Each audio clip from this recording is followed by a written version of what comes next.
Hello friends, I am धीरज बगा from ICSE learning centre. आज मैं आपके सामने एक एक्सपेरिमेंट लेकर आया हूं जो कि साउंड एंड वाइब्रेशन के कंसेप्ट को समझाता है। हमेशा जो साउंड जनरेट होती है वो ड्यू टू वाइब्रेशंस होती है। हमने छोटे होते ऐसे बड़े सारे चीजें करी हैं जिससे हमें वाइब्रेशन को महसूस किया है, साउंड को महसूस किया है, बट कभी उसे टेक्निकली टर्म में, साइंस की टर्म में नहीं समझने की कोशिश किया। हमने कई बार ऐसा किया है, ये स्केल लिया, इस स्केल से इसको यहां से स्ट्राइक किया, वाइब्रेशन जनरेट हो रही है। अगर वाइब्रेशन जनरेट हो रही है इट मींस इसमें से साउंड जनरेट हो रही है। अब मैंने एक रबर बैंड के एग्जांपल को लिया,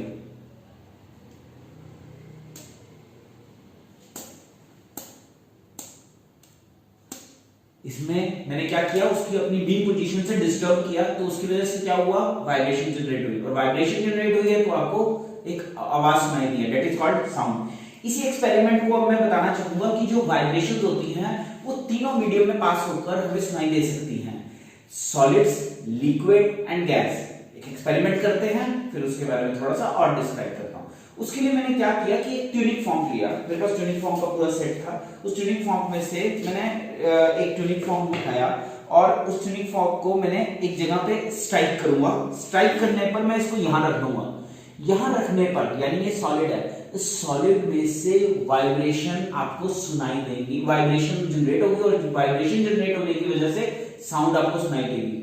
फिर इसी ट्यूनिंग फॉर्क को मैं दोबारा स्ट्राइक करूंगा, मैं वाटर के अंदर रखूंगा। जब वाटर के अंदर वही ट्यूनिंग फॉर्क जाएगी तो एक वाइब्रेशन की वजह से फॉर्मेशन ऑफ लेयर्स होगी और पानी स्ट्राइक अपनी बी पोजीशन से डिस्टर्ब हो जाएगा। इट मींस जो साउंड होती है वो लिक्विड में से भी पास होती है। और एयर के लिए मैं इसको स्ट्राइक करूंगा और नॉर्मली आपको सुनाना चाहूंगा, तो इसमें से आवाज आपको ऐसे जैसे नॉर्मली हम एयर यहां पर अवेलेबल है तो एयर में भी पास होती है। ठीक है, लेट्स स्टार्ट।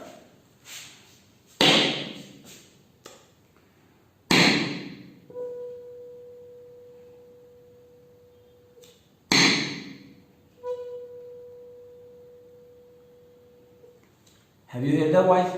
ये साउंड की वजह से जो वाइब्रेशन हुई, पहले हमने इसको अपनी मीन पोजीशन से डिस्टर्ब किया वाइब्रेशन, फिर वाइब्रेशन की वजह से साउंड जनरेट हुई, किसमें, सॉलिड्स में से। अब मैं इसको लिक्विड में करता हूं। लिक्विड के लिए मुझे इस पानी को पूरा ऊपर तक भरना पड़ेगा।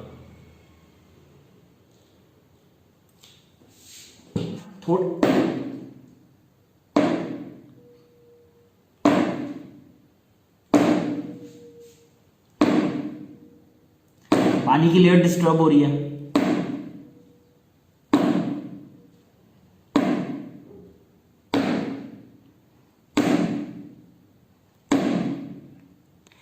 अब इसको एयर में महसूस करते हैं।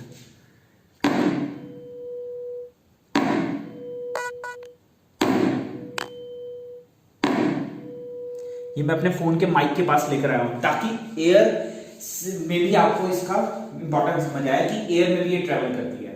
होप आपको समझ आया होगा कि क्या नाम, जो वाइब्रेशंस हैं वो साउंड जनरेट करती हैं और वाइब्रेशंस के थ्रू जो हमें साउंड सुनाई देती है वो तीनों मीडियम में ट्रेवल करती है, सॉलिड, लिक्विड एंड एयर, यानी गैसेस में बात कर सकते हैं।